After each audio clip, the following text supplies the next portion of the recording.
Choose to go to the moon in this decade and do the other things, not because they are easy, but because they are hard. Because that goal will serve to organize and measure the best of our energies and skills. Because that challenge is one that we're willing to accept, one we are unwilling to postpone, and one we intend to win.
Welcome to the report from Iron Mountain. This report is something you would never believe unless you read it. But you also have to understand the mindset of the government that requested it. And that is one of the most important features of this video. The objective was to determine accurately and realistically the nature of the problems that would confront the United States if and when a condition of permanent peace should arrive. This is one of the key elements of the report, because we are to go under the Antichrist system, an era of supposed peace. And this is what this whole program was about. If and when a condition of permanent peace should arise, that means that peace in reality equals world socialism, as we will find out as we journey through this report.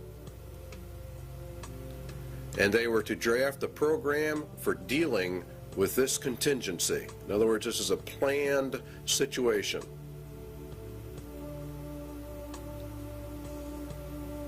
The program equals the agenda, and how do we control the people of America if we move to an era of peace? And not only just America, but the whole world at large.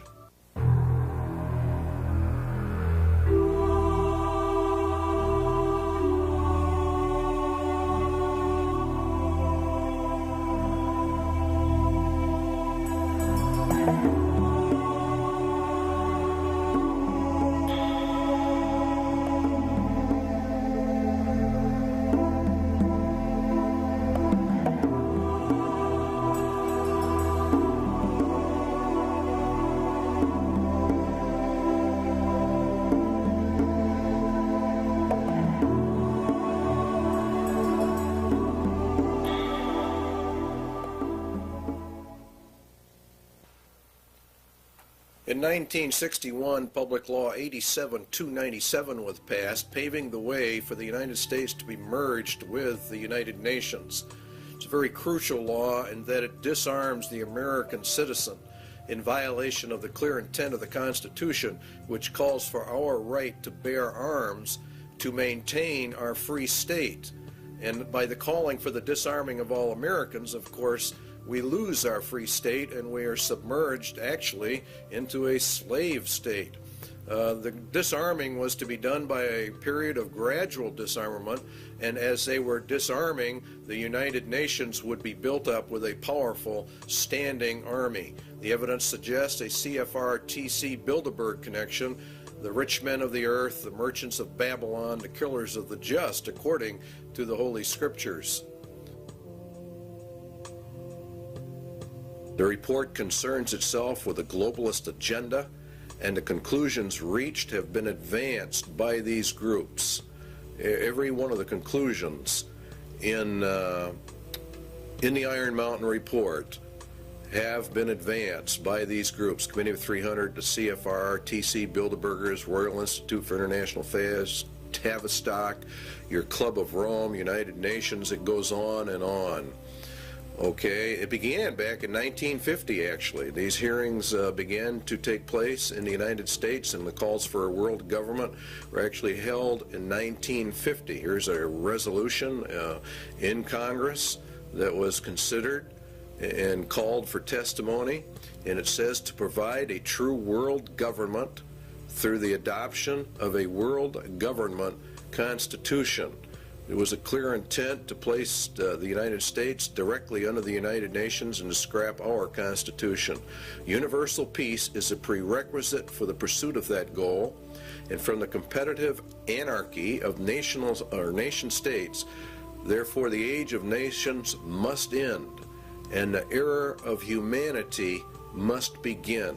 You will find there's a constant call for the merging of all humanity. Here's a resolution adopted in the United Nations. This is what it says: regulation, limitation, and balanced reduction of all armed forces and all armaments. The all armaments means your weapons that you have in your closet for your own defense. It includes handguns and rifles and all kinds of things. Here's your blueprint for world peace, which was issued also in 1961, concurrently as this move towards putting us under the United Nations. You'll find that as the United States and the Russian military are to be reduced, the UN is consistently brought up to a higher and higher position. The only thing we are left with are internal security forces. Under the Freedom from War, this is a packet issued by the federal government to go along with 87-297. This can only be achieved, the merging and disarmament, through the progressive strengthening of international institutions under the United Nations and by creating a United Nations peace force.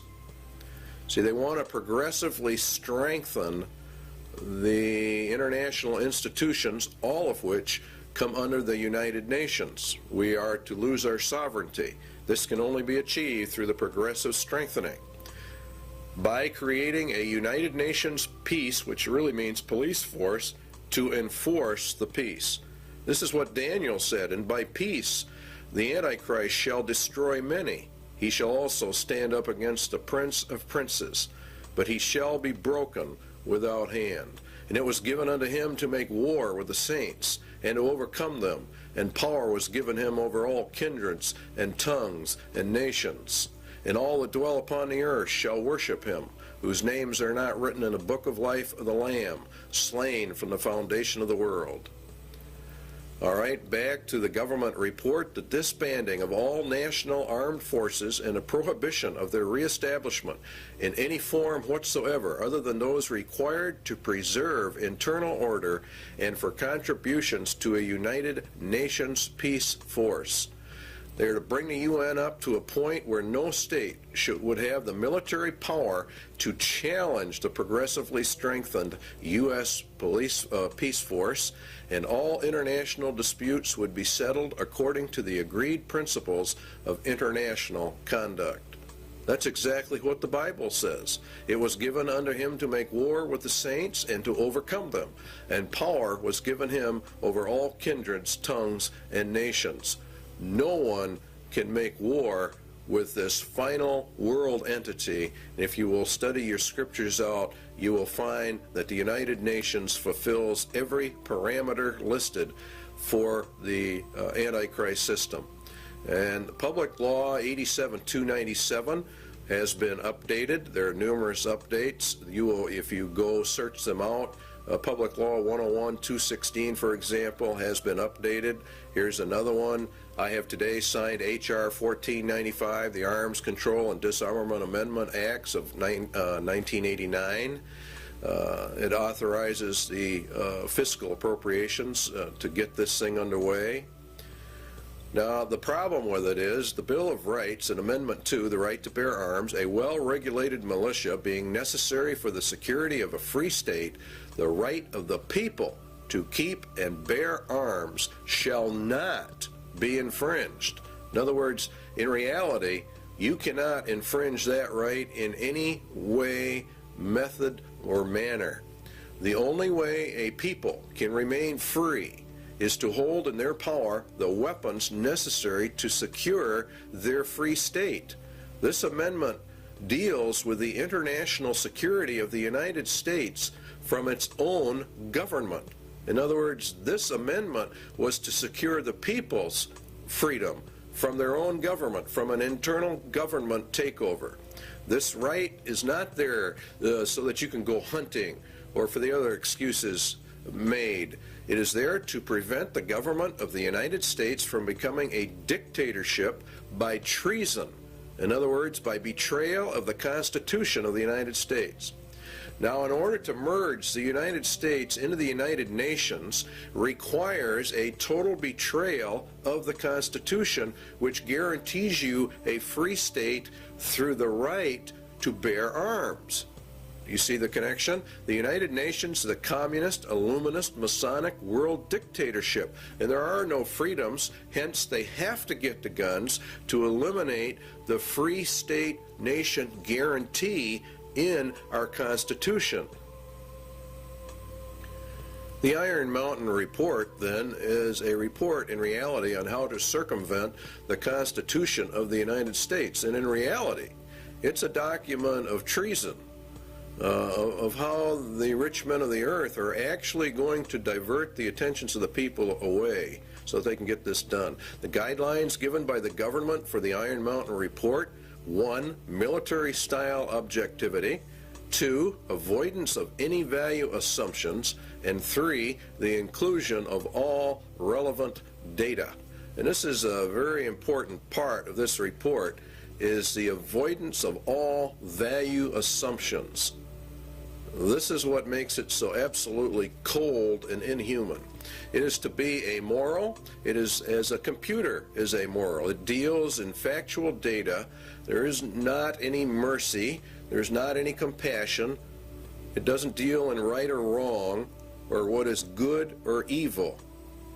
It is a report on the handling of men, women, children, and babies on the basis of herd or animal management without regard to any moral considerations whatsoever.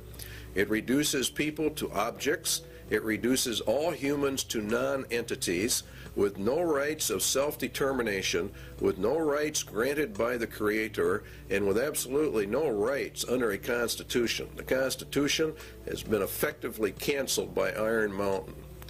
Now again, you'll find these resolutions coming up in Congress all the time that want to strengthen the United Nations, to establish an international criminal court, SJ 32. These are bills before the Congress and the Senate.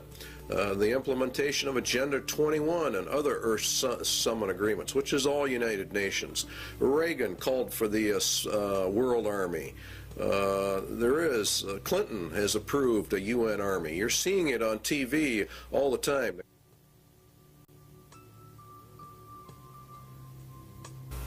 War is required, the glue of the nations, according to the Iron Mountain Report. Is war the scourge of the nations? It is said that war is merely an extension of diplomacy by other means. It is also said that war is necessary waste. But what is war? And why do peoples of the earth continuously fight and die? Why do millions of human families have a member or members that they have lost to this thing called war? What is the reality behind war? Does man have to fight wars, or can he develop a system of peace? And would the development of peace be worse than war itself? The Bible gives us some answers. The rest can be supplied by simple logic and deduction. James tells us that from whence come wars and fightings among you? Come they not hence, even of your lusts, that war in your members? Ye lust and have not, ye kill and desire to have, and ye cannot obtain. Ye fight and war, yet ye have not, because you ask not. Ye ask and receive not, because ye ask amiss, that ye may consume it upon your lusts. The root of war, then, is lust, and lust is want, and want is greed, and the root of greed is a self-centered heart, an unregenerated human heart. This is the key we need to explain war, and the Bible gives us many clues to why warfare is, and that in reality it can never be stopped. The root of the problem lies with the human heart, and the Bible says that the human heart is so desperately wicked that none can know it. Jeremiah says, the heart is deceitful above all things, who can know it? Paul says in Romans, the carnal mind is enmity against God, for it is not subject to the laws of God, neither indeed can be. Jesus was very emphatic that out of the heart of man poured forth all kinds of evil.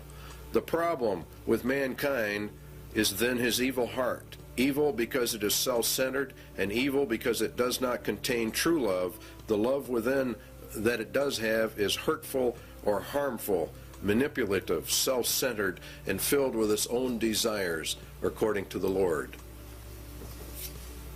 But we obtain other clues as well from the Scriptures as to the true reasons for war, and particularly in our day and age.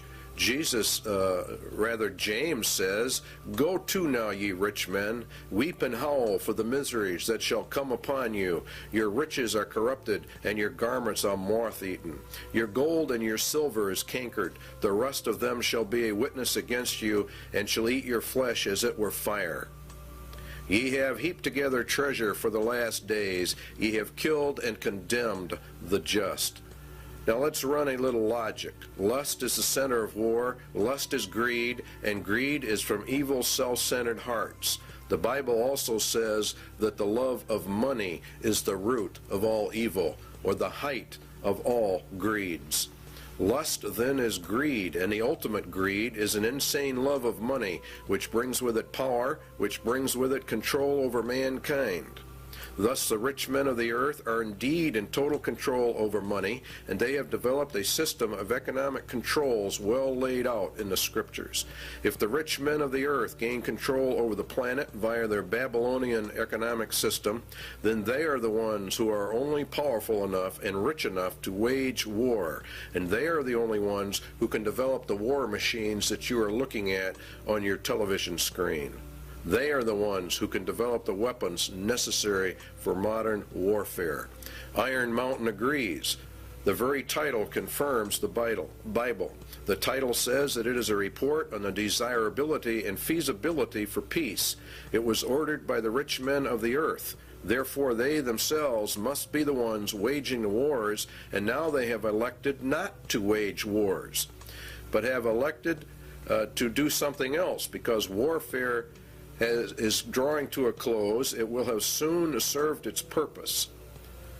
In other words, it is a deliberate effort to bring in another system, for the first system of war has almost accomplished the goals originally intended. Albert Pike was purported to have written a letter in which he outlines 3 world wars. Each had a specific purpose, and each had a goal. The last war, World War III, was to be fought to bring in an era of peace under Lucifer. It was to be fought predominantly between the United States and the Soviet Union, and it would come in an era of seeming peace when it seemed like everything was fine, everything was great. The Bible says that the Antichrist is a man of peace. He rides a white horse and has no war machine. There are no arrows in his bow. He is to usher in a period of peace after great wars. Iron Mountain is about this era of peace. Iron Mountain is a report to aid Antichrist in his rise to power. It is in reality a report from hell.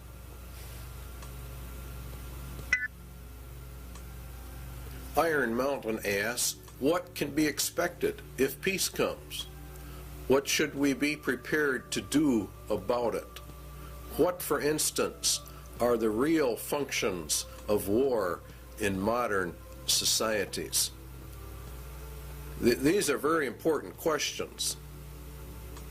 The Soviet Union says a peaceful exploration of outer space is the constructive alternative to the plans aimed at spreading the arms race.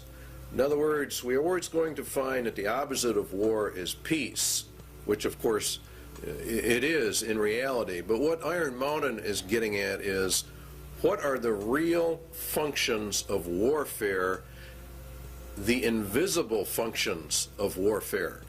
What role do they play in the overall structure of human society? For example, the Soviet Union has been on a war footing for years and years. We have, to a lesser extent, in America, been on a war footing. It's been predominantly a Cold War for many, many years, but nonetheless, it has been, and as far as the economics of it are concerned, it has been a war era. It's been an age of war. And what this report is asking about is, what about peace? It is surely no exaggeration to say that conditions of world peace would lead to changes in the social structure of the nations. These changes would be of unparalleled and revolutionary magnitude. As we would transition then from an era of war into peace, what would be the problems? It is an incorrect assumption that war as an institution is subordinate to the social system it is believed to serve. What they're saying here is that nations wage war for reasons other than what they state. War itself is the basic social system within which others are secondary modes of organization, conflict, or conspire. In other words, war itself is the basic social system of mankind. And if we go to peace, we're going to have problems unless we understand that. It is the system which has governed most human societies on record today. Well, this is, of course, very true in our day and age. We have seen nothing but war, starting predominantly with World War I and coming forward. The Soviet Union has had tremendous expenditures in their military, and the United States has likewise. It's been, in reality, an arms race. We're going to find out there is a reason for it. The capacity of a nation to make war is the greatest social power it can exercise. War making, active or contemplated, is a matter of life and death, says Iron Mountain. The misconceptions of war: 1, to defend a military, or defend a nation rather, from military attack by another, or to deter such attack. To defend the national interest, economic, political, or ideological. To maintain or increase a nation's military power for its own sake. Now you see, these are the visible or more obvious reasons why a person would say, well, that's why we have war. But what they're saying is there are more, less obvious, very invisible reasons for why nations have war. And this is the heart of the entire Iron Mountain report. Its conclusion was that war is absolutely necessary. It's an absolute requirement for human societies and nations to come together. It is in reality, they claim, the glue of the nations. The Soviet military machine, or its war-making capacity, is the actual glue that has held the Soviet Union and the Communist Empire together. If they were to move into an era of peace, what would happen? All right, Iron Mountain says it is these invisible or implied functions that are the dominant forces in our society. So what we have to find out then is what are the true functions of war in a society. Why, for example, has the Soviet Union and the United States, both of which are controlled by the rich men of the earth, been on a constant war footing, constantly escalating this conflict? Why are they doing it, and what are the reasons behind it? Economic reasons are: it is a necessary waste that operates outside the normal economic supply and demand system. Warfare creates an artificial demand. In other words, the war system itself, having huge militaries with all of their armaments, with all of the research and developments, creates a demand. This waste of money outside the system, according to Iron Mountain, acts as a counterbalance to the economic growth of the nation.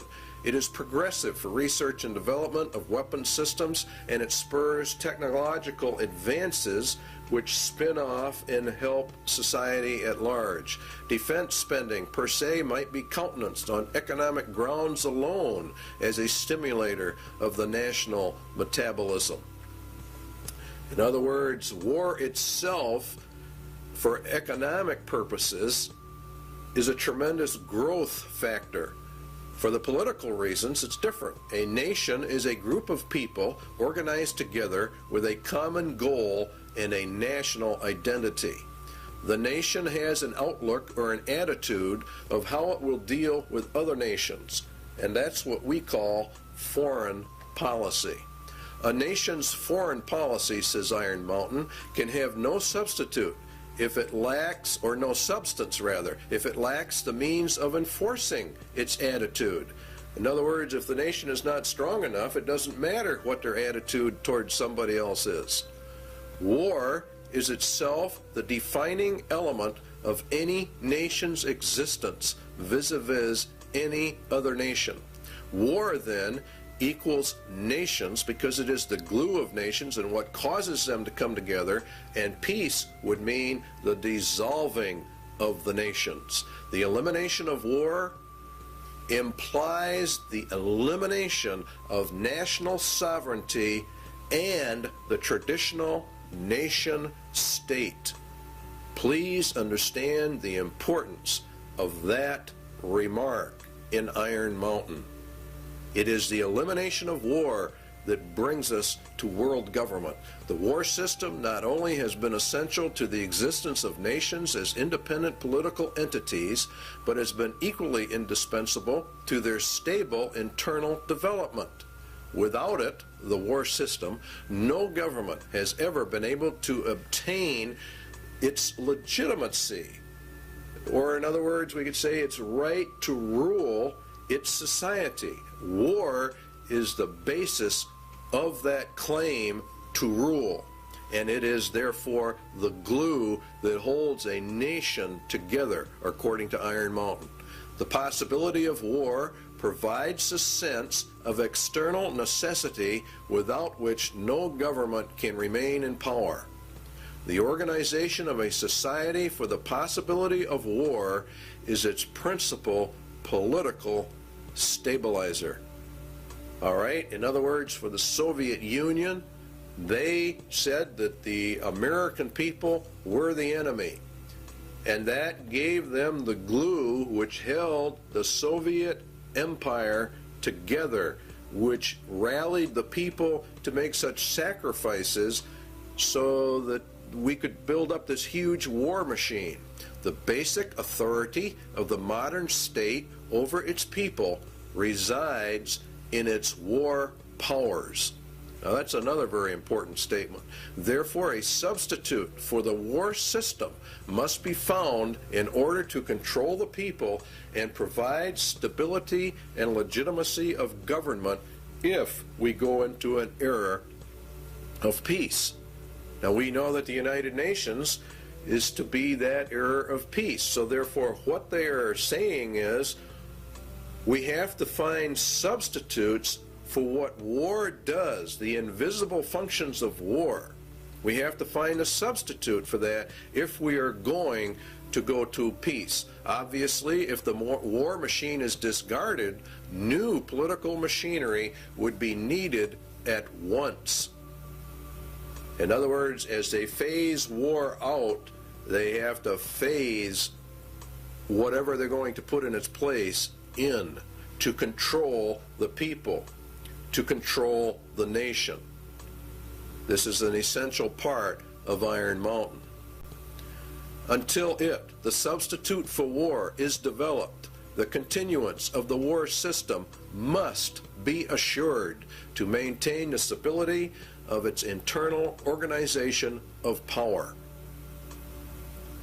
In other words, we have to keep the war system going in order to remain in control. Keep war until all substitutes are in place and running so we don't lose our rulership. In other words, those that are in power are going to remain in power. They've got to figure out a way to do that. So they're going to de-escalate the war system as they bring in a peace system. And the peace system is going to radically alter our societies. What substitutes for war are there? Well, it has to be a universal threat of equal magnitude as that of World War. The immediate loss of life and the immediate thought that blood is going to be shed. It has to be credible, and it must be accepted by the vast majority of the population of any given nation, or in reality, the whole world, if they're going to bring in global peace. Credibility, in fact, says Iron Mountain, lies at the heart of the problem of developing a political substitute for war. we must emphasize that one must be found of credible quality and magnitude if a transition to peace is to ever come about without social disintegration. In other words, really what they're saying is a nation would self-destruct without an external threat of some type. It is more probable in our judgment that such a threat will have to be invented rather than developed from some unknown conditions. That means exactly what it says. They're going to invent a system to accomplish this.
An effective political substitute for war would require alternate enemies. In other words, we have to find an external threat that's essentially very large. It may be, for instance, that gross pollution of the environment can eventually replace the possibility of mass destruction by nuclear weapons as the principal threat to the survival of the species. In other words, they're going to bring the environment up to a point of global threat. Poisoning of the air and of the principal sources of food and water supply is already well advanced, and at first glance would seem promising in this respect. It constitutes a threat that can be dealt with only through social organization and political power.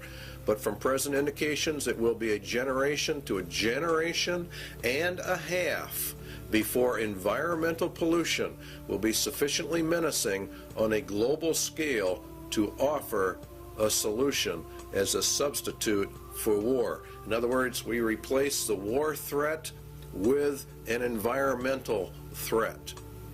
Now you know why the environment is on the TVs and the media constantly. A generation is about 30 years, so it'd be about 1991 that this would be brought up to a global scale.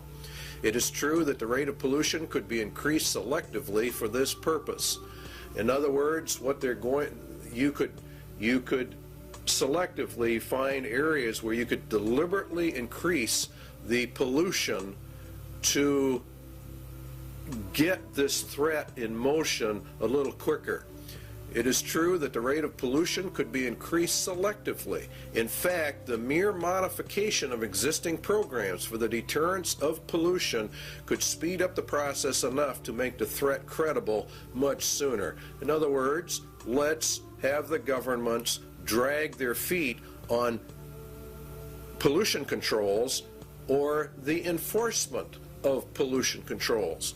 And around the world, that's exactly what we have seen, a matter of foot dragging on the areas. One would then perhaps get the concept that this was all deliberate. Allow pollution to deliberately get worse until it can be manipulated by the controlled media into a world crisis. A global crisis has to be developed. Al Gore, Vice President, a very timely book. Perhaps coincidentally, he wrote the book called Earth in the Balance, Ecology and the Human Spirit. It's a modern version of Iron Mountain in the ecological field. And in reality, it's quite an interesting book. You should go out and buy a copy of it.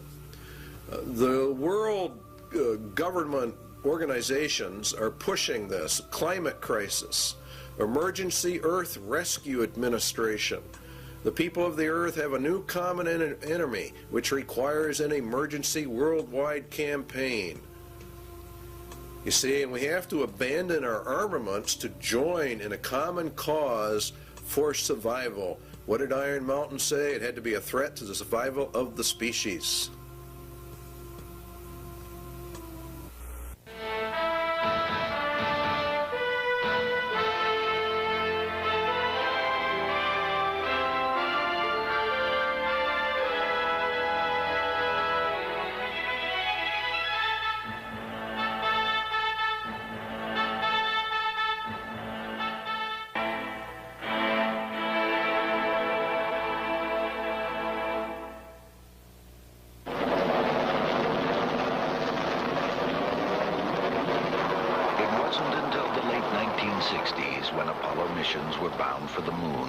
First able to see complete pictures of the Earth. Environmentalists began to look at our planet as a single fragile ecosystem. Now we are intensely studying the thin halo of atmosphere that surrounds and protects Earth. It recycles the air we breathe, regulates climate, and acts as a protective barrier, filtering out much of the sun's harmful radiation. Last year, an international group of scientists proved that ozone, the key element in this filtering process, is being lost at an alarming rate over the South Pole. In fact, a sizable hole develops over this area each winter. Without ozone, the sun's harmful radiation will destroy life on Earth. A group of man-made compounds called chlorofluorocarbons, or CFCs, used as refrigerants, cleaning solvents, and in some plastic foams, are to blame for this environmental problem. They eventually make their way into the atmosphere and destroy ozone. According to Dr. Brian Toon of NASA's Ames Research Center, it is a global-scale environmental problem. This really marks the first time in the history of environmental science where human beings on one side of the planet have done something to the planet that has significantly affected it globally and on the far side of the planet from where the original pollution took place. Using the beautiful seaport town of Stavanger, Norway as a base of operations, an international team of scientists assembled this year in an emergency effort to make a detailed study of the North Pole. Most of the work was performed aboard two NASA aircraft. This is the ER-2. For the mission, special wing pods are attached containing atmospheric chemistry analysis equipment and a host of other instruments. Typically, flights are made about 12 miles up, along the fringes of space, right into the layers of atmosphere directly affected by ozone loss. The ER-2's research partner is a modified DC-8. It flies at lower altitudes, but has increased fuel reserves, which allow it to cover more territory, even flights directly over the North Pole. Inside, the DC-8 is actually a complete scientific observatory, loaded with sensing instruments. Scientists perform their experiments and are able to map results right on the spot. This instrument contains 4 lasers capable of shooting light many miles up into the atmosphere. The light reflects back to the plane and provides scientists with a cross-sectional map of ozone concentrations as well as aerosols, or regions where ozone depletion is capable of occurring. Initial results from both aircraft indicate that high concentrations of CFCs have been found at northern latitudes, primed for ozone destruction. When combined with high-altitude ice clouds, the right amount of sunlight and confined slow-moving masses of air, ozone destruction occurs. As a result of this airborne mission, scientists were able to confirm the process and predict areas of depletion. International policymakers have met in hopes of limiting the amount of CFC production and recently agreed to phase out its use by the year 2000. Many scientists worry that this may not be soon enough. Again, Dr. Toon. With the ozone problem, for example, when you release chlorofluorocarbons to the environment, it's decades to centuries before those are removed. Researching safe economic replacements for CFCs is a vital part of solving this serious environmental issue. Thanks to the intensive work done in the last few years, we know why ozone depletion exists. It is now up to the world community to take responsibility for the future of our global environment.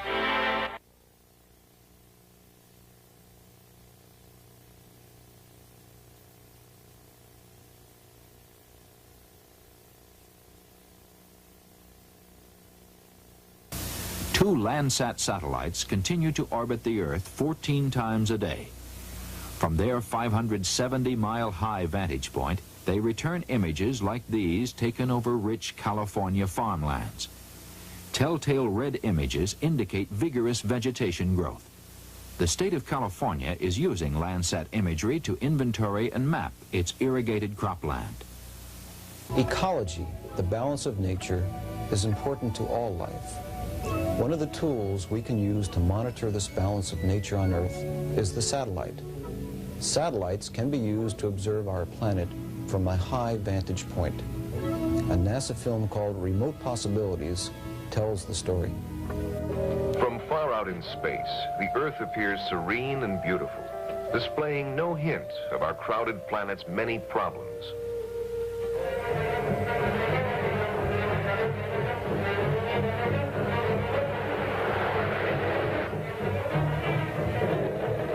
We have used and changed our planet, we have become aware that in many ways we are exhausting it. Exhausting our food supplies, our sources of energy,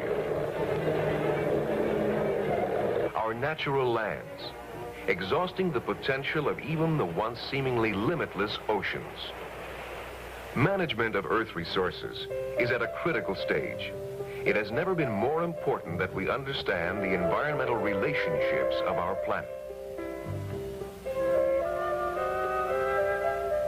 Scientists are striving to apply the technology of the space age, the quest for more and better information about these complex relationships. In 1972, a new kind of satellite left the launch pad and rose to an altitude of 910 kilometers from Earth.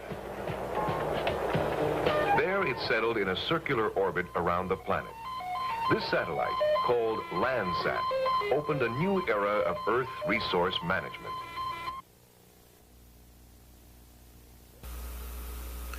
One substitute for war has then been found. The Iron Mountain agenda is being carried out.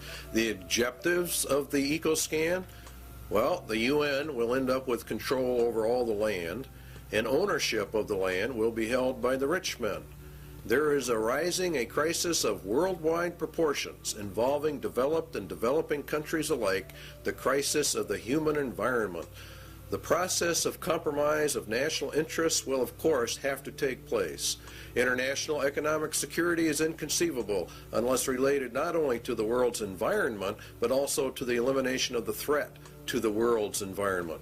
Well, the only major threat is private property ownership and private property rights, where people can do as they want.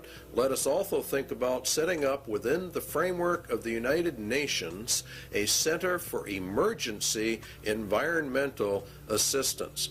You can see how they're raising this thing up to an emergency status, an emergency level.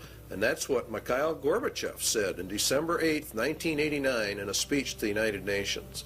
The United Nations will be the controller of all the lands in the world through their various ecological, environmental organizations that they are in the process of setting up. In fact, the Rio Earth Summit was for that specific reason.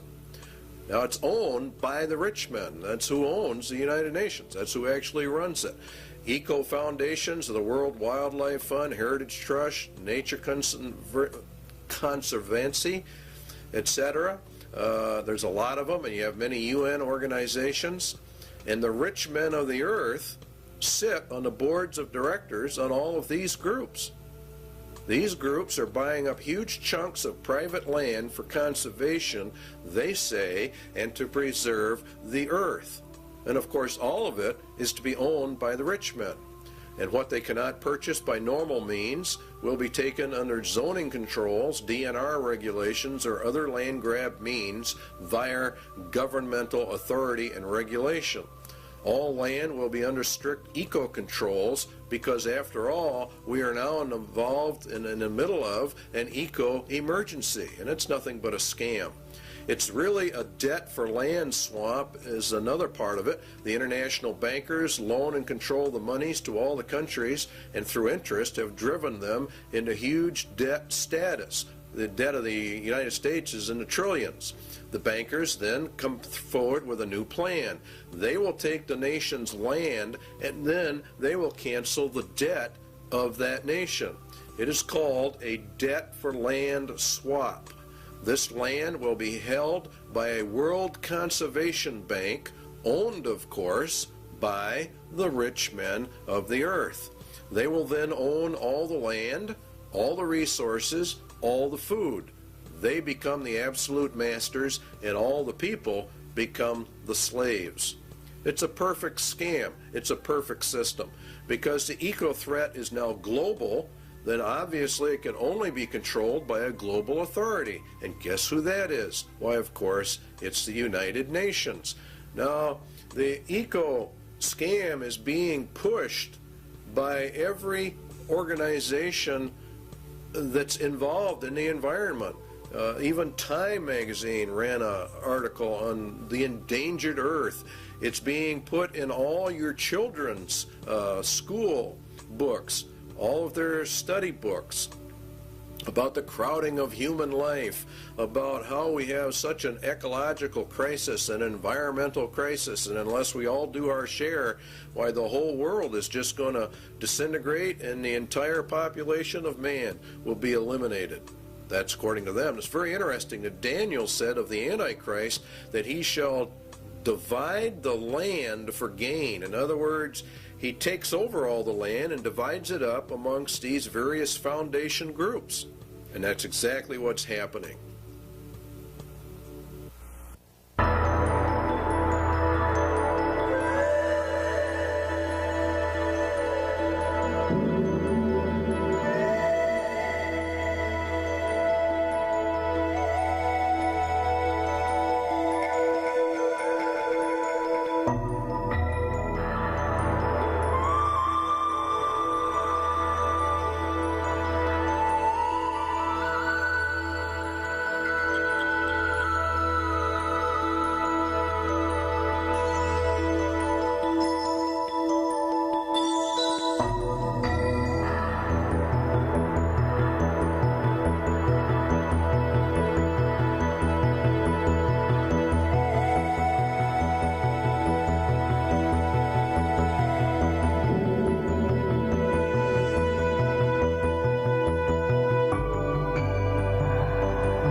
It has been hotly argued that such a menace would offer the last best hope for peace by uniting mankind against the danger of destruction by creatures from other planets or from outer space. Experiments have been proposed to test the credibility of an out-of-the-world invasion threat. It is possible that a few of the more difficult to explain flying saucer incidents are of this nature. The thrust of the second threat is to unite mankind against a common enemy. The escalation of the UFO mystery requires careful media control. The threat must also dovetail into the agenda for a one-world government. Everything that Iron Mountain proposes and all of their substitutes will lead into a one-world government. And that is the whole nature of it. There has been a tremendous amount of interest in UFO activity. Many, many books have been written about it. The average Christian, I believe, probably poo-poos the whole subject, but we believe here at CIA they're making a tragic mistake when they do that, because the Bible does mention some things that would tend to imply very strongly that UFOs are in fact real and will be a latter-day occurrence, just before the end and just before the return of Jesus Christ. As you can see, here's a book for Christians, UFO, End Time Delusion. It is part of the grand delusion that God is going to cast down upon man for the rejection of Jesus Christ in the end. There have been many books written about the government's cover-up of the UFO experience, and that the United States government knows exactly what is going on, and we would agree with that from the viewpoint of the scriptures, that the people of the world, the governments of the world, the highest levels of the powers that be, know exactly what's going on when it comes to the UFO mystery. They do because their mind is controlled by Satan, and he is the author of all of this. It's part of the grand delusion in the end. And there was war in heaven. Michael and his angels fought against the dragon, and the dragon fought and his angels, and prevailed not. Neither was their place found any more in heaven. And the great dragon was cast out, that old serpent, called the devil and Satan, which deceived the whole world. He was cast out into the earth, and his angels were cast out with him. Now Satan was cast down to earth, and we were to observe it from here. It would appear as though he came down from heaven. For as the days of Noah were before the flood, they were eating and drinking, marrying and giving in marriage, until the day that Noah entered the ark. Now Jesus said, so shall it also be. And the days of Noah were quite a few. He lived 950 years before and after the flood. He was there when man began to multiply on the face of the earth, and daughters were born unto them. And the sons of God saw the daughters of men that they were fair.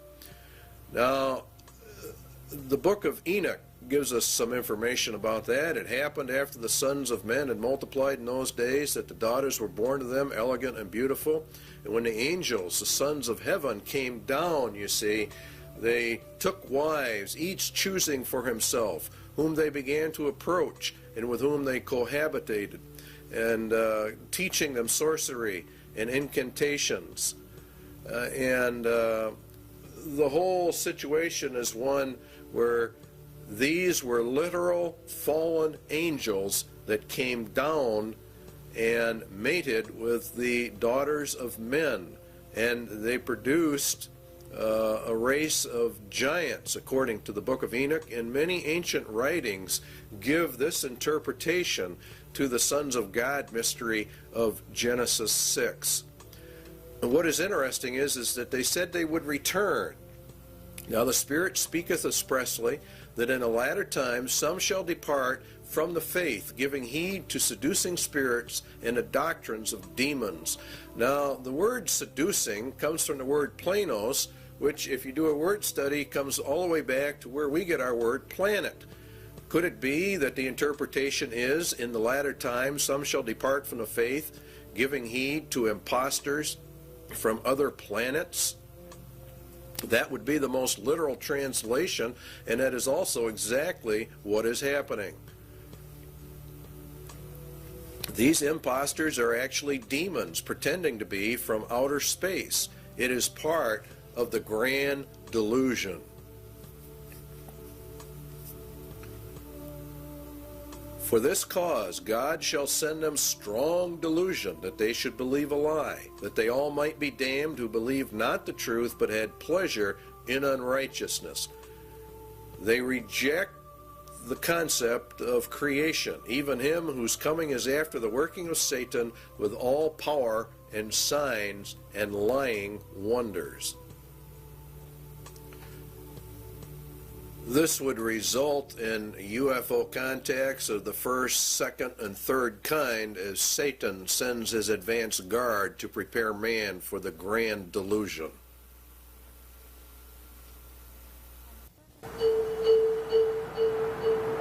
On the surface of an average planet, circling an ordinary yellow star, an advanced intelligence searches the skies for evidence of life.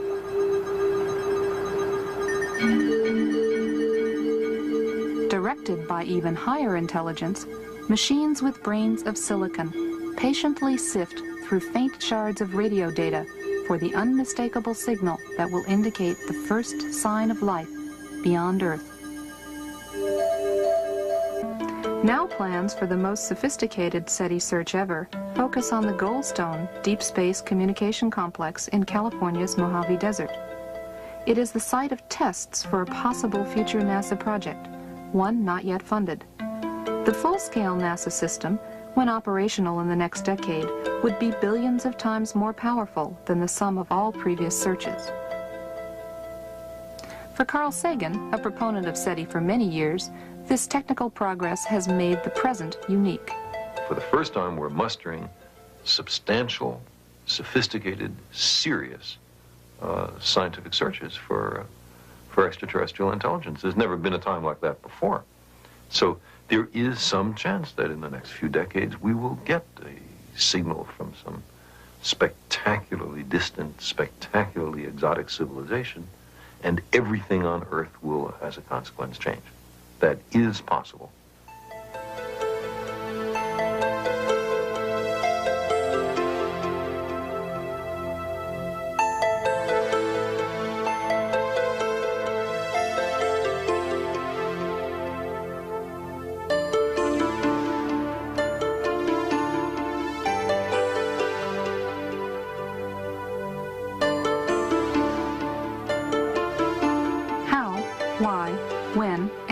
To search for life beyond Earth has been debated for centuries. Deciding what sort of signal to look for in the skies is no easy task. NASA's proposed search focuses on radio, a portion of the electromagnetic spectrum where nature produces the least interference for any intelligent signal. The plan is to use existing radio antennas and combine them with advanced computer hardware and software specifically designed for the task. Signal processing equipment suitable for SETI is constantly becoming more powerful and more efficient, but also cheaper and smaller than ever before. SETI pioneer Frank Drake came up with a way to organize our developing knowledge and current ignorance. SETI scientists often use what's called the Drake equation to illuminate the necessary conditions for contact and to provide a rough estimate of the number of other civilizations. The existence of other technical civilizations depends upon astronomy, how planets form, comparative planetology, biochemistry, the role of intelligence in evolution, technology, and the fate of technical civilizations. So SETI becomes a way to test our theories of the origin and evolution of the universe and the place of life within it. There are several keys here that we want to look at as we keep Iron Mountain's report in mind. The two primary keys are that evolution is an accepted fact and ETs are now accepted at the highest levels of government.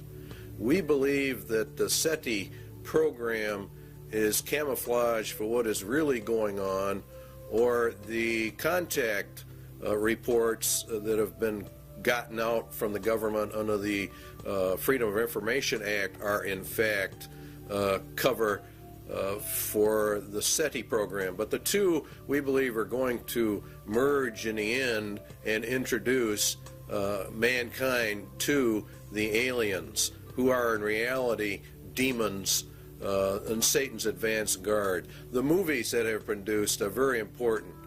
Satan plants a seed, he waters it, then he sits back and watches it grow, and then he reaps the harvest. And the harvest, of course, is the loss of millions upon millions of men. The Day the Earth Stood Still was produced many years ago, but it's a very, very important film in that it planted the seed.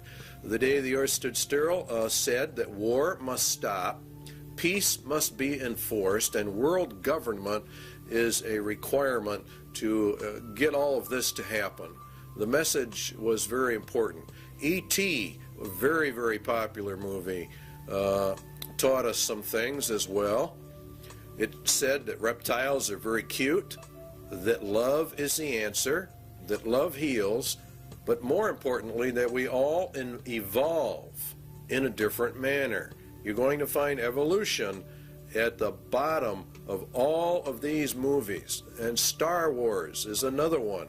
How famous they were. Well, they're programming the human mind for certain things. One, evolution of the races, good and evil forces, a universal, eternal fight between the forces of good and evil, and more importantly, a federation of planets, a uniting of the nations, a uniting of all the planets. Mankind will evolve upwards and eventually will join in intergalactic civilization.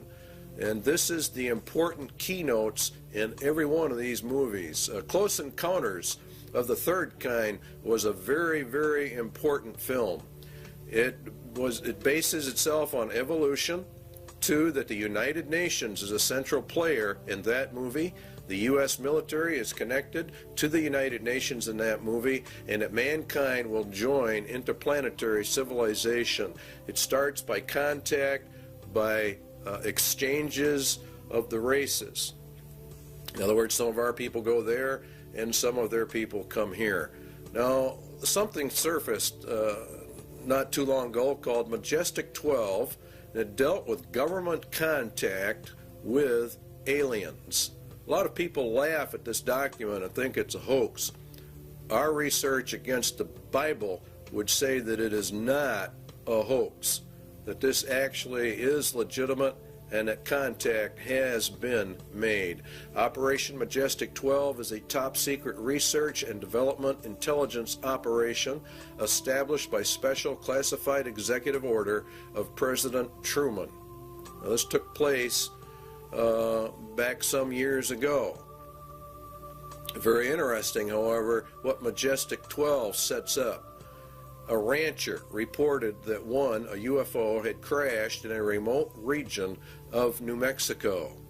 You might have even seen this replayed on Unsolved Mysteries. They ran a series on this. A secret operation was begun to assure recovery of the wreckage of this object. Aerial reconnaissance discovered that 4 small human-like beings had ejected from the craft. All 4 were dead. News reporters were given the effective story that the object had been a weather balloon.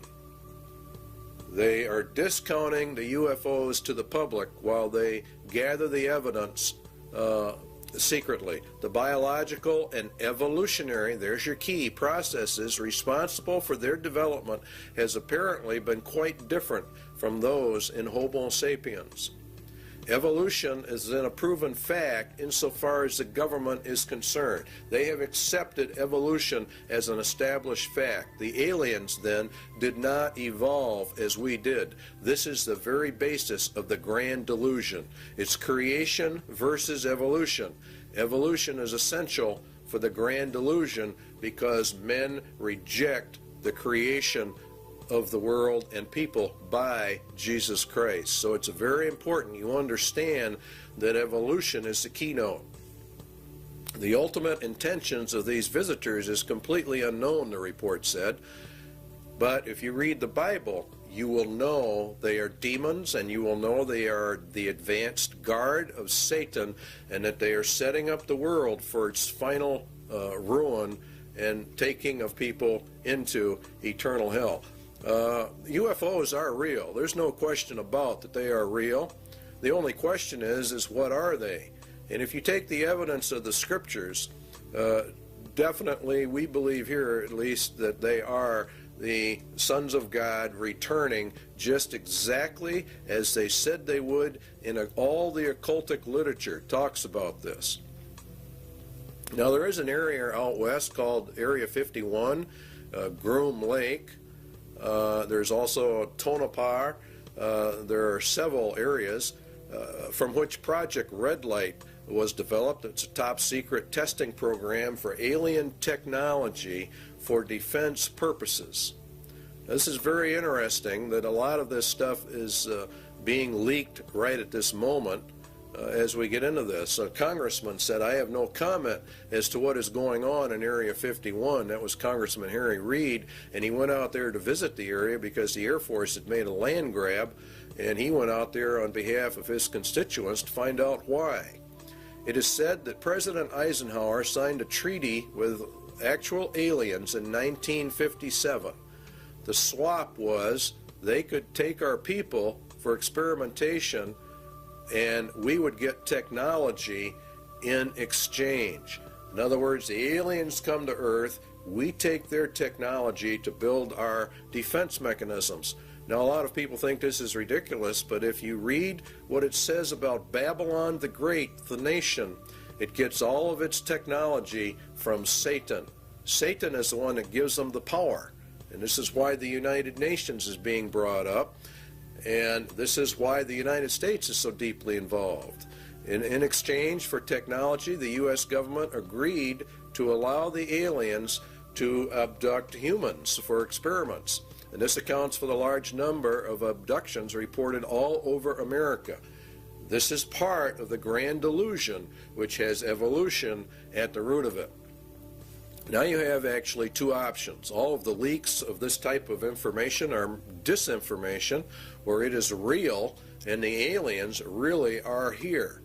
The Bible evidence would be that it is real, the aliens are here, and that they are the advanced guard for Satan. He's programming the human race for this delusion, and it's based upon evolution. The sons of God of Genesis 6 have returned, as they said they would in occult writings. And Jesus said, as it was in the days of Noah, so would it be again. And that's when the sons of God came down. So therefore, the agenda of Iron Mountain for external threat number 2 has been and is being carried out. Scientists are even going to the UN now to find out how are we going to answer these aliens from our SETI contacts at NASA.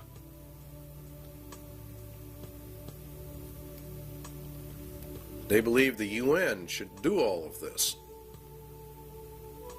And so you see it elevates the United Nations to power. And this is very important. It's part of the Iron Mountain agenda.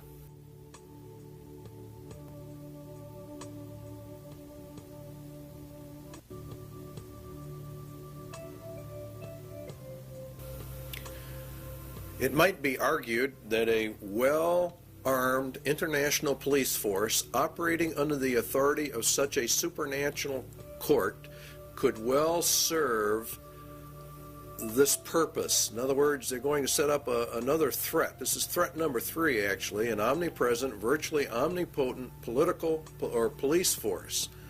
It's an international police force. Because remember, if we go into peace, we have to dissolve the nations, because war is the reason we have nations. All right, so the report then that was issued by the State Department, Freedom from War, and the program was to establish a permanent international peace force within the United Nations. In other words, to deliberately bring it up. the peacekeeping capabilities of the United Nations would be sufficiently strong and the obligations of all states under such an arrangement sufficiently far-reaching as to assure peace and a just settlement of differences in a disarmed world. They're going to use the United Nations to keep the peace. In other words, a world government, which is exactly what Daniel talked about and Jesus talked about, and it is very deadly. During stage 2, states will develop further the peacekeeping processes of the United Nations to the end that the United Nations can effectively suppress any threat or use of force by anyone, and that would include the American people. It's going to be omnipresent, and it's going to be omnipotent in its ability to handle. And this is what Revelation says, who can make war with the beast? Remember that the U.S. and Russia are to have their internal or militaries turned over to the United Nations in this 3-stage process, and we end up with the UN in total control of the world, a global entity, precisely as Daniel and Revelation talk about. It's and Jeremiah and Isaiah refer to it as, of course, Babylon. And this process, of course, emerges, bringing out the United Nations as the final end-time global ruling entity, which the Bible refers to as the apparatus of the Antichrist, or we could say the Antichrist system. And that is why it sits in New York City, the big city. On the wall in the Security Council is a phoenix. That picture you're looking at right there is in reality the phoenix bird, which is to grow up out of the old world order. America is to be patrolled by Russian, Belgian, Irish, and Colombian and Venezuelan troops under this plan. UN troops are already on U.S. soil, and it won't be very long before these sites that you're seeing right here are going to be very commonplace in the United States. And if the American citizens resist, they are simply going to be liquidated according to the Bible. This power will come to pass. They've laid their plans well, and God has ordained it and allowed it, and is allowing it to happen. And so it's, in reality, here in America, it's a judgment against the United States. There are many books written about a United Nations peace force, so this is not anything we're making up. They come in under the UN Charter. And the last part of it, this principle of non-interfering in a nation shall not prejudice the application of enforcement measures under Chapter 7. In other words, the United Nations claims that it doesn't really want to get involved in internal national affairs, but the opposite is in reality the truth. Chapter 7 deals with action with respect to threats of the peace, breaches of the peace, or acts of aggression. And it's the Security Council itself that determines the existence of a threat, breach, or act of aggression. And it can even walk in under the threat, or it's a possibility that we might have problems. And they determine the existence of any threat to the peace. So they can come in, if they choose to, on very fragile grounds, which is exactly what they did in Somalia. Should the Security Council consider that measures provided in 41, which are more economic, I don't know exactly what word to use, but sanctions, I guess, is the best word to cover it. If that doesn't work, if economic sanctions do not work, then they can resort to military powers. And they can use whatever they have to maintain or restore international peace. Now, Psalm 2 says that the kings of the earth set themselves and the rulers take counsel together against the Lord and against his anointed. Where do the rulers of the world meet? They meet at the United Nations, and this is where they take their counsel together. And the United Nations is, according to the Bible, anti-Christ, anti-God to its very core. It is, in fact, the substitute for God and Christ on planet Earth. They intend to take it for themselves. The fourth beast shall be the fourth kingdom upon earth, which shall be diverse from all kingdoms, and shall devour the whole earth, and shall tread it down, and shall break it in pieces. And the 10 horns out of this kingdom are 10 kings. Now, it's a diverse kingdom. The United Nations is not a kingdom, and it's not a nation. It exists solely by treaty power, by an arrangement of nations itself. Excuse me. The United Nations is to be brought up to full global power with an army so powerful that none can fight against it. That's the entire plan, and that is exactly what the Bible talks about for the end times. It will also break into pieces the entire world, and that's done under Article 52, which deals with regionalism, which is in fact breaking the world into pieces. And this is how they do it. They actually subdivide the world into 10 regions. That came out of the Club of Rome, and here are the regions on the TV screen. Region 1, of course, is North America, and it's Region 1 by virtue of the fact that North America, and particularly the United States, is the primary power behind the United Nations, enabling this to happen. The United States itself is broken down into 10 federal regions. We have global regions, and now we have national regions. And in our country, they are simply called federal regions. And we're moving, in effect, from elected officials to appointed officials to non-elected bureaucrats who are appointed. Now, each region has different states in it, and the number of states varies with each particular region. Then each state is subdivided up into its particular regions. Many times it falls along county lines, many times it doesn't. Overlapping all of it is, of course, grids that keep getting smaller and smaller, which is the reason why thousands or millions, actually, of Americans are getting address changes. They're going under the United Nations grid system, which divides the world into tiny pieces, which is exactly what Daniel said. They can get it right down to your house number. In fact, they can get it down to about 10 square yards of turf.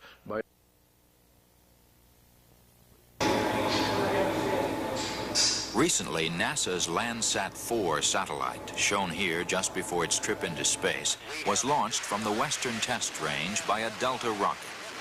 This Landsat is the fourth in a series of NASA spacecraft designed to continuously collect accurate information on Earth's resources. More than 100 nations will make use of the information gathered by Landsat 4 in land use planning, mineral exploration, and agriculture. Landsat project scientist Dr. Vincent Solomonson described a new instrument on the satellite called the thematic mapper. In urban planning, the thematic mapper will be very effective. Features that were blurred or hazy over cities as viewed by the multispectral scanner on Landsats 1 through 3 will be seen much more clearly from the thematic mapper. And as a result, urban planners will be able to manage and monitor the spread of the urban sprawl into the surrounding countryside. The major receiving and processing facility for Landsat data is located at NASA's Goddard Space Flight Center in Greenbelt, Maryland. After completing its 3-year mission, Landsat 4 is designed to be retrieved by the space shuttle. Okay, standing by for up telemetry command reset. So what we have are 10 federal regions. We have 10 federal regional councils, which are miniature Washingtons in each federal capital. We're being regionalized, and pretty soon there won't be any such thing as counties or states. So what we're doing is we're going from county and state control to total federal control, and then the federal government's losing its control to the United Nations. This is globalism. This leads to the federalization of our police or the security forces within the United States. And this is really in total violation of the constitutional implications, but they're not paying any attention to the Constitution. The internal security forces are not your peacekeeping, UN peacekeeping troops. The peacekeeping troops are there to put down actual revolutions and wars. The internal security forces are there more for crime control and the rounding up of people. Predominantly, the MJTF police will be the national police force. And this is George Bush and Clinton and the rest of them have continuously pushed this arms control treaty because they have to disarm us in order to make this thing work. If you will recall, we discussed that in the constitutional crisis. The MJTF police means multi-jurisdictional task force police, and it removes all citizens from local, county, and state protections that you had under the law. And they're just abolishing all of this. And the MJTF police mission, we believe, is the house-to-house search and seizure of people. It's made up of National Guard units, state and local police, converts street gangs as needed into deputized police. House-to-house search and seizure, separation and categorization of men, women, and children as prisoners in large areas. Now you have to understand that in order to liquidate the millions of people that Jesus Christ says are going to be liquidated, they have to plan this out long before it happens. 1965, they started the Office of Law Enforcement Assistance.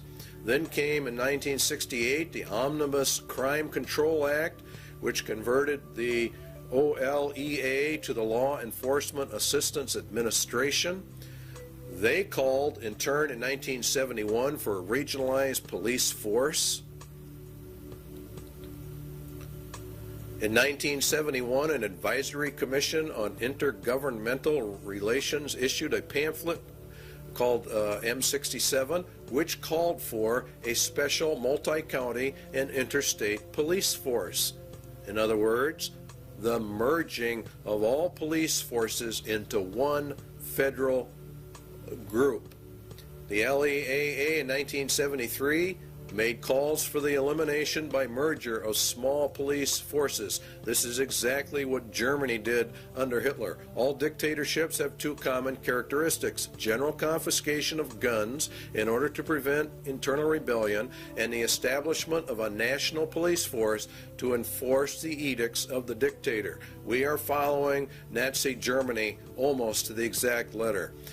Carter issued an executive order 12-148, and he established the Federal Emergency Management Agency known as FEMA.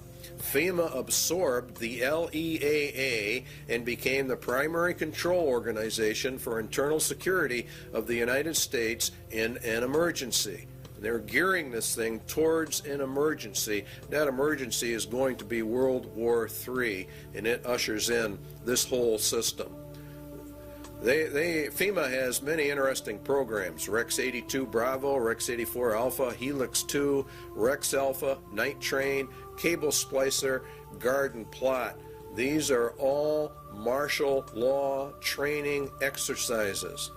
The plan is to bring America under martial law. We believe they know the American people would never accept this system except an external emergency were given.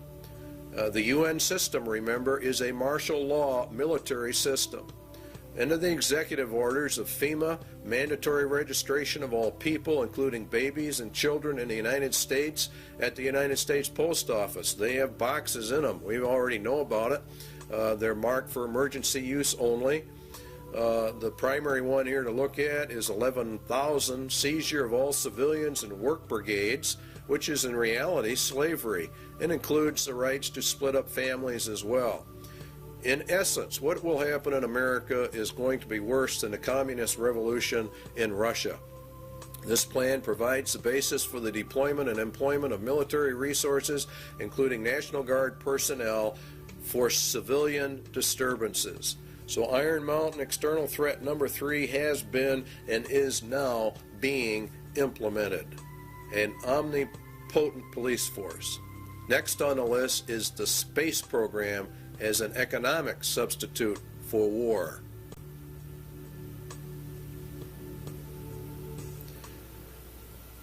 It is the development of a long-range sequence of space research projects with largely unattainable goals. It's a nearest modern equivalent yet devised to pyramid building and similar ritualistic enterprises of ancient societies. We choose to go to the moon in this decade and do the other things, not because they are easy, but because they are hard. Because that goal will serve to organize and measure the best of our energies and skills. Because that challenge is one that we're willing to accept, one we are unwilling to postpone, and one we intend to win, and the others too.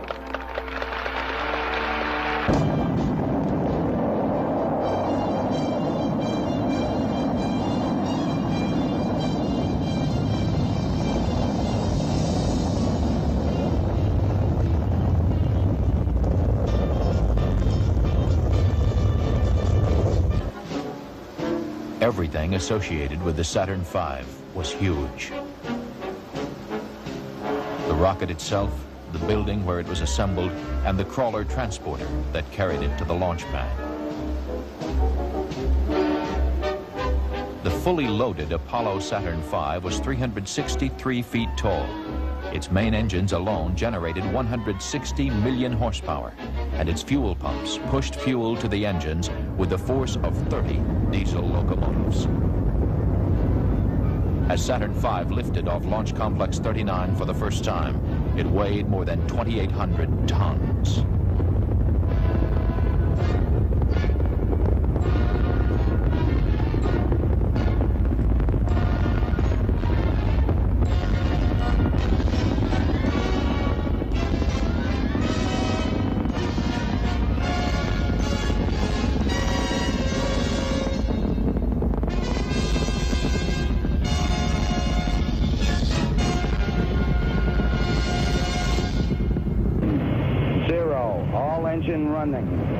Liftoff. We have a liftoff. 32 minutes past the hour.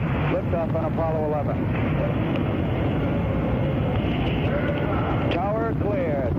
We got a roll program. Neil Armstrong reporting the roll and pitch program, which puts Apollo 11 on a proper heading.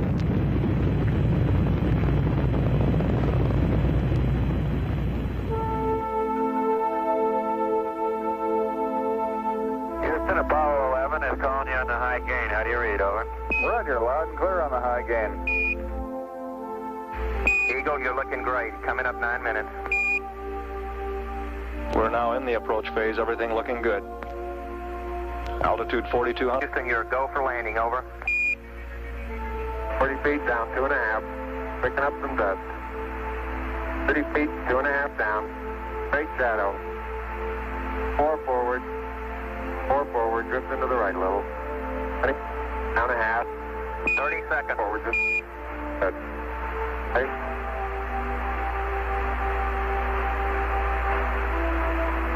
Contact light. Tranquility Base here. The Eagle has landed. That's one small step for man, one giant leap for mankind.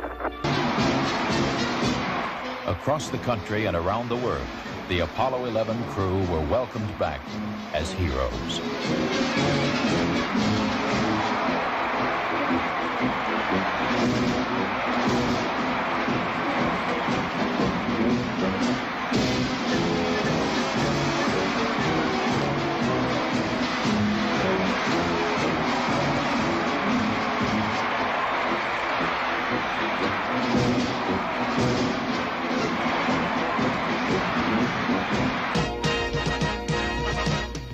Before Project Apollo ended, 6 additional flights to the moon were made, and all but one were highly successful.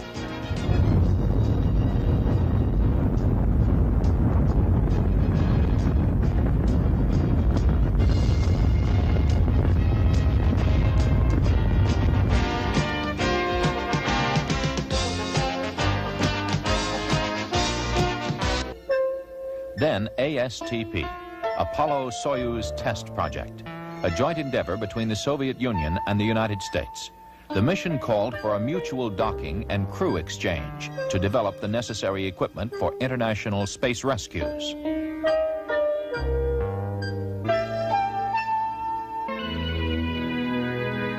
We looked back at planet Earth with Landsat remote sensing satellites. Crops, forests, pollution, all can be photographed in great detail to help us better manage our Earth's resources.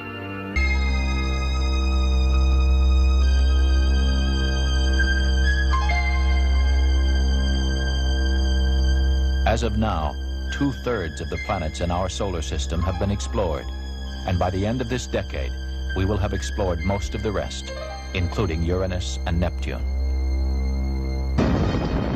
Space Shuttle 5, the first operational flight. 2 commercial communications satellites were hauled into orbit, one for satellite business systems and one for Telesat of Canada. Their deployment was a complete success. But you got it? You don't have it, obviously. I got it. Space Shuttle 6 was the second operational mission and Flight 1 for Challenger, this country's newest spacecraft. After launching a 5,000-pound tracking and data relay satellite from the payload bay, mission specialist astronauts Story Musgrave and Donald Peterson became the first Americans in 9 years to walk in space. Practice needed for satellite repair work. Due for my massive article. Historically, the space program has proceeded in a building block fashion, and toward that end, NASA has begun looking at the next logical step, a possible future space station, a permanent presence in space. The station would serve as a scientific and technological laboratory, as well as an operations base from which satellites could be serviced and large structures assembled. One of the highest priorities is to develop a clear understanding of a station's proper role in the total space program, so that if and when it is proposed for development, the station will be a truly significant national asset, one that would ensure continued American preeminence in space. The space program in general and the shuttle program in particular have gone a long way to help our country recapture its spirit of vitality and confidence. The pioneer spirit still flourishes in America. In the future, as in the past, our freedom, independence, and national well-being will be tied to new achievements, new discoveries, and pushing back new frontiers. We must look aggressively to the future by demonstrating the potential of the shuttle and establishing a more permanent presence in space.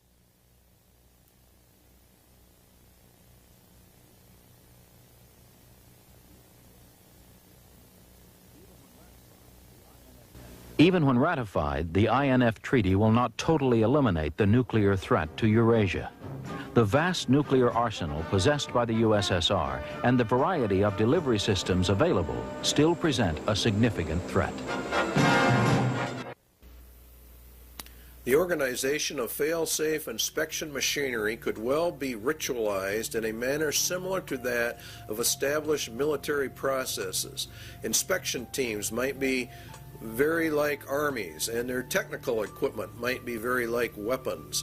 Inflating the inspection budget. In other words, what they want to do is they want to expand this. So what do we have? The INF Treaty, where it says inspection machinery could well be ritualized according to Iron Mountain. Inspection teams might be very like very armies. And that's exactly what has happened. We have a great ritual of disarmament.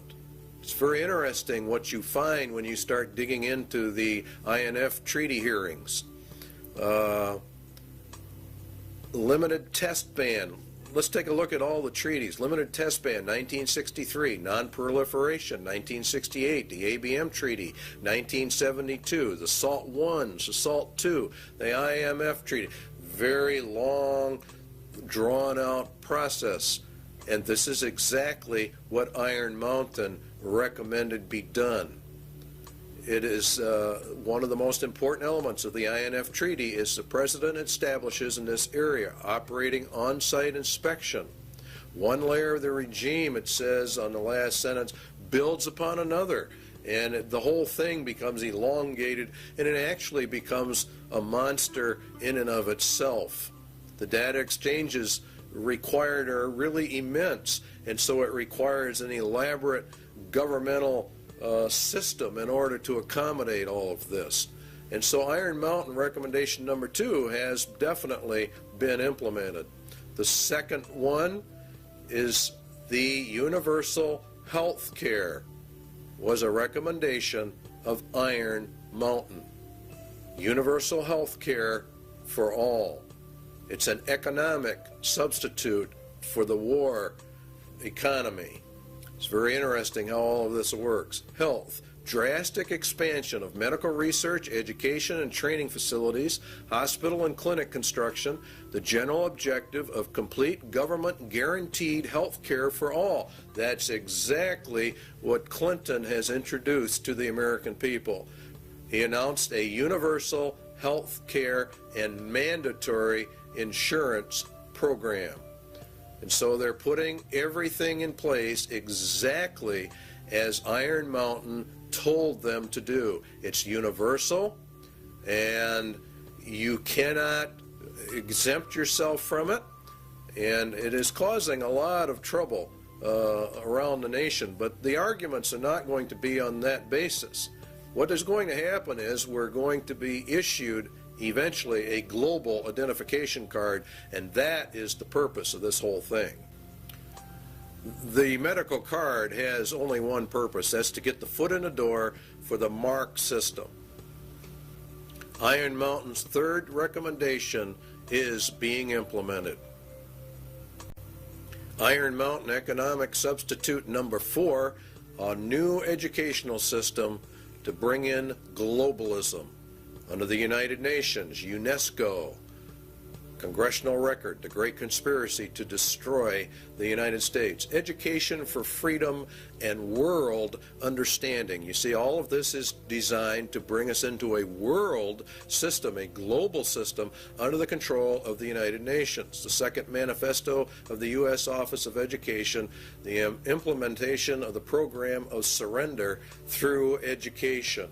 In other words, they destroy Americans' national pride and put us under the United Nations. And the NEA is leading in this. They even say it themselves, teaching about globalism and the world system. They say enduring peace cannot be attained until the nation states surrender to a world organization. This is found out during the Reese Committee hearings in Congress. Putting the evidence together, we conclude the NEA has been an important element in the tax-exempt world to indoctrinate American youth with internationalism, which is synonymous with a lot of communist, illuminist, whatever you want to call it. The Iron Mountain agenda is being carried out. Outcome-based education, the developing of leaders for restructuring the schools, change agents. Parents are beginning to get upset, but they are not putting it together. American 2000, a national strategy to change every nation, every family. Everything is going down exactly as Iron Mountain said it should.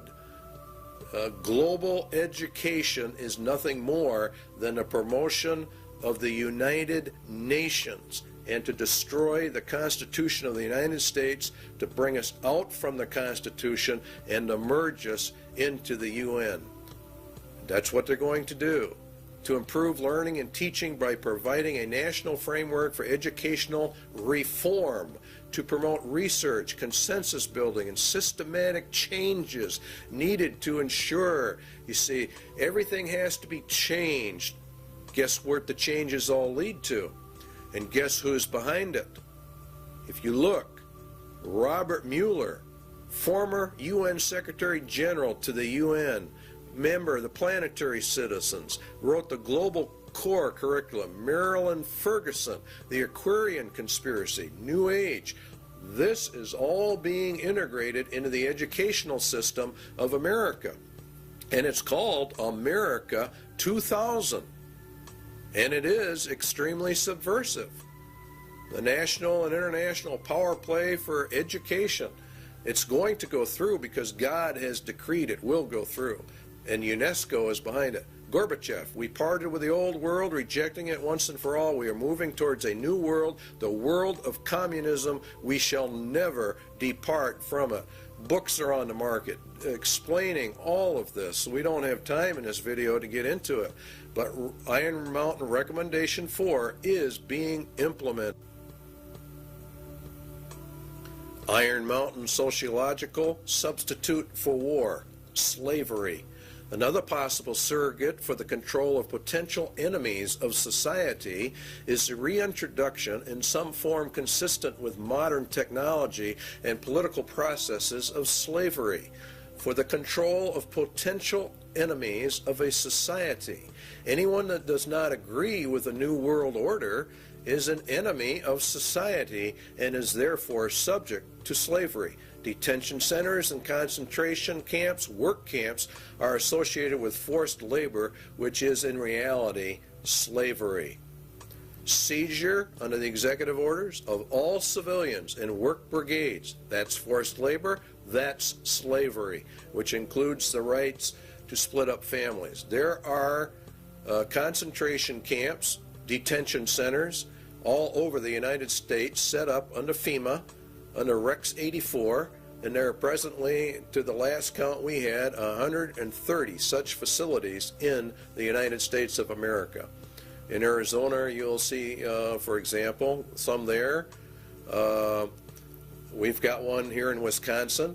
Concentration camps for U.S. citizens, the MJTF police to conduct house-and-house search and seizure and separation and categorization of men, women, and children and babies, categorization and transfer to detention facilities and the running of detention facilities. Iron Mountain Slavery recommendation number 2 is mandatory service, a form of universal service, turned to some variant form of the Peace Corps or the Job Corps. It is entirely possible that the development of a sophisticated form of slavery may be an absolute prerequisite for social control in a world of peace. Now, this is just incredible when you really stop and look at what they're actually saying in relationship to biblical prophecies. Remember, Jesus said they're going to round you up and kill you. President Clinton has authorized boot camps for young offenders. Is this the beginning of a larger scale for social reorientation like the communists do? America 2000, the national plan that's going into our schools, requires mandatory community service. There are calls going out all the time. Bush and Clinton have called for mandatory community service for all youth, up to, say, 2 years, mandatory service. You can serve in the service or some other place, but you are going to serve. So the substitute for war is being implemented. Iron Mountain Sociological Substitute for War number 2 is called blood games. Game theorists have suggested in other contexts the development of blood games for the effective control of individual aggressive impulses. More realistically, such a ritual might be socialized in the manner of the Spanish Inquisition and the less formal witch trials of other periods for the purposes of social purification, state security, or other rationale both acceptable and credible to post-war societies. Inquisitions, witch trials for the purpose of social purification, state security, which is the key one. Such a ritual might be socialized. In other words, they make it into a big social event like the Inquisitions were. We saw part of that beginning to unravel when we watched the Branch Davidian invasion and subsequent massacre of David Koresh and his group. A lot went down at Waco that very few Christians understand. David Koresh, the Branch Davidians, were demonized by the national media. First of all, they were tried, judged, and executed in a social ritual in total violation of every right guaranteed under state and federal constitutions. The Waco massacre followed all points of ritualized killing. They were a cult. It was for social purification, and therefore they deserved what they got. Their compound was raided by federal assault groups when in fact there was no evidence of any crime having been committed.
Yesterday's action ended in a horrible human tragedy.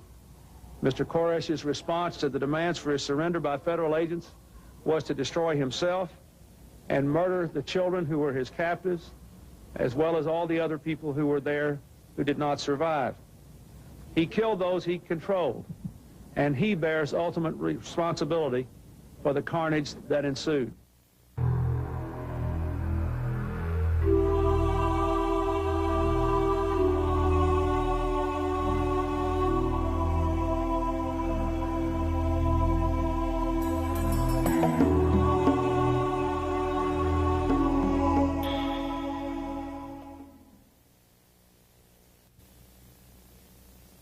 In the papers before I was going to go to court. They called me the white supremacist and all that.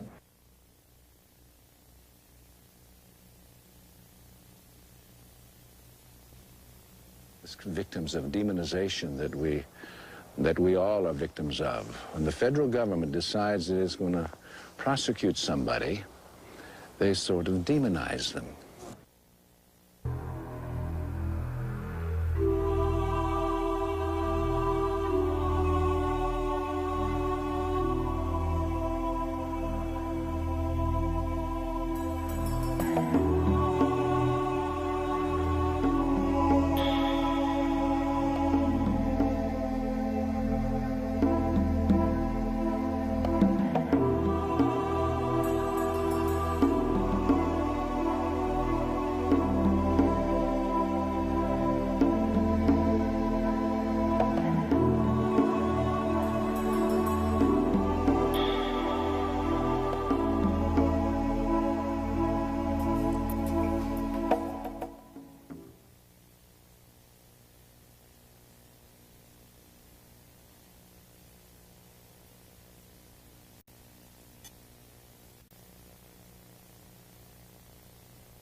began to ring out. Well, do you want to give your federal agents that leeway to just say when they kill American citizens that things just went wrong? We just have a mother here dead, we have a little boy dead, and that just things went wrong.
During the Weaver trial, it was admitted by federal agents that they had been ordered to kill the Weavers regardless of any threat family members posed to government personnel. Now, I want you to think about how serious that is. What was the charge against Vicki Weaver? What crime against the state had she committed that warranted her execution by the federal government? Indeed, she was not charged with any crime whatsoever, yet the U.S. government ordered her shot on sight, a virtual killing. It was murder in the first degree. It is cold-blooded, ritualistic, social purification because the Weavers held a viewpoint not politically correct. The Weaver case, along with the Branch Davidians, proves we are in the middle of the final battle for the Constitution of the United States. There are many, many enemies within America that want to get rid of our Constitution and destroy our rights. The war has now shifted from a paper and legal war to an overt shooting war, and we feel it's going to get far worse. They came against this thing to see what the reaction of the American people would be, and they found out that the American people cheered them on. So we are ready for a complete takeover. Spotlight put out a small publication on FEMA in case of emergency. Executive orders, Blueprint for Dictatorship, also is one of their publications. Now, an executive order is issued by the President of the United States. It does not go through the Senate or the Congress. He merely issues it. It's put in a Federal Register, and within 30 days it has full effect of law, and nobody passes upon it. Now, that's fine, and he has some rights to do that, but not contrary to the Constitution of the United States. FEMA developed national security emergency plans for the regulation of immigration, nationals of enemy countries, plans to implement laws for the control of persons entering or leaving the United States, develop intergovernmental and interagency law enforcement plans and counterterrorism programs to interdict and respond to terrorism incidents in the United States that may result in a national security emergency. To interdict and respond to terrorism incidents in the United States. Now, this is a key that they're beginning to use.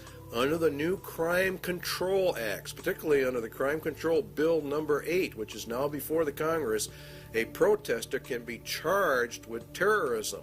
And this paves the way for the government to declare all those who oppose the New World Order as terrorists, and therefore imprison them, because you will be a political dissenter. To develop law enforcement plans to respond to civil disturbances. These people know perfectly well there's going to be major disturbance when this thing finally comes in. So they want all bases covered by law. So that's their rationale. They will legally be able to do this. You don't think it's going to happen. This is exactly the executive order issued by George Bush to quell the Los Angeles riots. L.A. went under martial law. Very few people understand what that means, but it means, in essence, that the Constitution in Los Angeles was totally suspended. And it says in there that units and members of the armed forces of the United States and federal law enforcement officers will be used to suppress the violence. In other words, they're federalizing everything, and that's what happens under martial law, and to restore law and orders. They can also call up members of the National Guard. That's a key point. They're militarizing the nation. They're putting it under military law. If Americans do not want the New World Order and they resist, America will go under immediate martial law rather than through the staged program into a martial law system, which is what the UN is.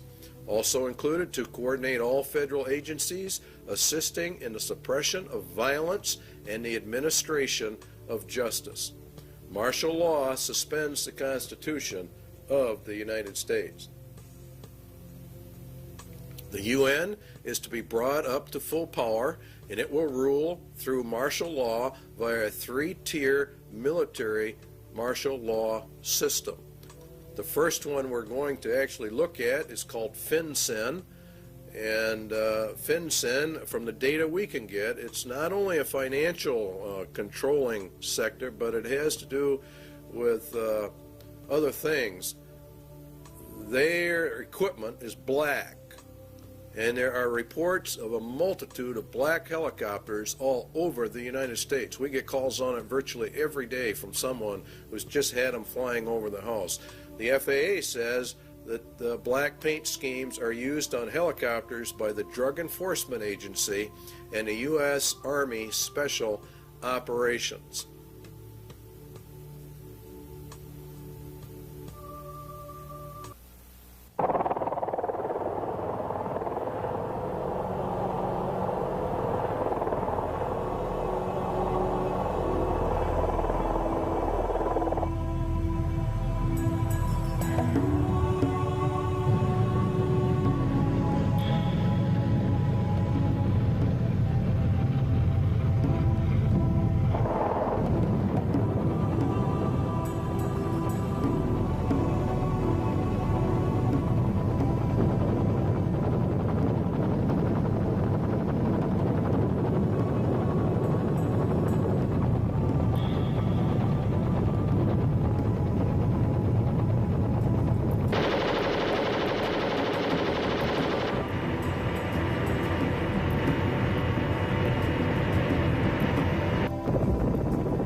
Here is a map of FinCEN locations in the United States, and these are confirmed, they claim.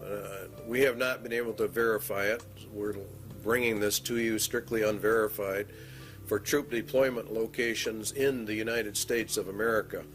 There's been a fairly consistent reporting in Montana of UN combat groups. They are in reality the top tier in the UN system, and entrance to the U.S. was by presidential executive order, 11-11-90, signed by President Bush.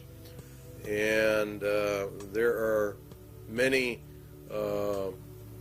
battle group locations, and there are many multi-jurisdictional task force police, which are the third tier, or the lowest, on the UN police force. And it is, in reality, from what we can gather, is the federalization of the police forces in America and putting them in reality under the United Nations command, which we go under. And that would be for the detention centers, concentration camps for dissenters are part of this overall system for the roundup of people. Now, one of the largest ones is in Alaska.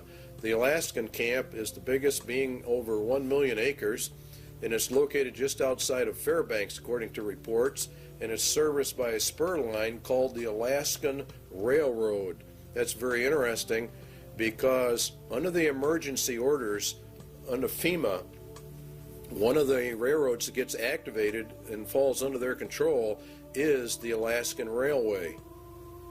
And so we are beginning to find out that all of this goes together. The Alaskan camp was purchased under a mental health bill, and of course you have to understand that they are using mental health as one of their primary methods of warfare. The Iron Mountain recommendations for an inquisition for social purification are also confirmed by the Lord Jesus Christ. Then shall they deliver you up to be afflicted, and shall kill you, and you shall be hated of all nations for my name's sake. This is predominantly a move against Christians and Jesus Christ. And he shall speak great words against the Most High, and shall wear out the saints of the Most High, and think to change times and laws. See, that's exactly what they're doing right now. They're changing all the laws. And it was given unto him to make war with the saints, and to overcome them, and power was given him over all kindreds, tongues, and nations. And in Revelation 17, and I saw the woman drunken with the blood of the saints, and the blood of the martyrs of Jesus. And this is actually, you're going to find out, has much to do with the United Nations. Iron Mountain, substitute for war blood games, has been, in effect, implemented and is being carried out. Ecological, considering the shortcomings of war as a mechanism of selective population control, it might appear that devising substitutes for this function should be comparatively simple. In other words, war kills off some people, and so now we have to have an ecological substitute for that function, and it really boils down to total population control. Current trends in warfare, the increased strategic bombing of civilians, and the greater military importance now attached to the destruction of sources of supply as opposed to purely military bases, strongly suggest that a truly qualitative improvement is in the making. In other words, as we phase down the war system, there's probably going to be one great last one in their plans to really reduce the world population. There is no question but that a universal requirement that procreation be limited to the products of artificial insemination would provide a fully adequate substitute control for the population. A universal requirement that procreation be limited to products. See how they treat people. Conception and embryonic growth taking place wholly under laboratory conditions would extend these controls to their logical conclusion. Now, total and complete control, this is what this means, of every human being born. They will be pre-selected genetically to be a slave to the rich men of the earth. This is the system they're setting up. They have an intermediate step, total control of conception with a variant of the pill via water supplies or certain essential foodstuffs. In other words, they intend to, when they bring in this new system, they will stop the growth of the population. They will put it into the food or the water supplies, and then they would offset it by a controlled substance so that it could be countermanded and the woman become pregnant. And they claim in Iron Mountain that it was already under investigation and under work back in 1961. So the interpretation is the mandatory mass sterilization of the human race, with them in total control of all the antidotes for it. Excess population, Iron Mountain says, is war material. As long as any society must contemplate even a remote possibility of war, it must maintain a maximum supportable population.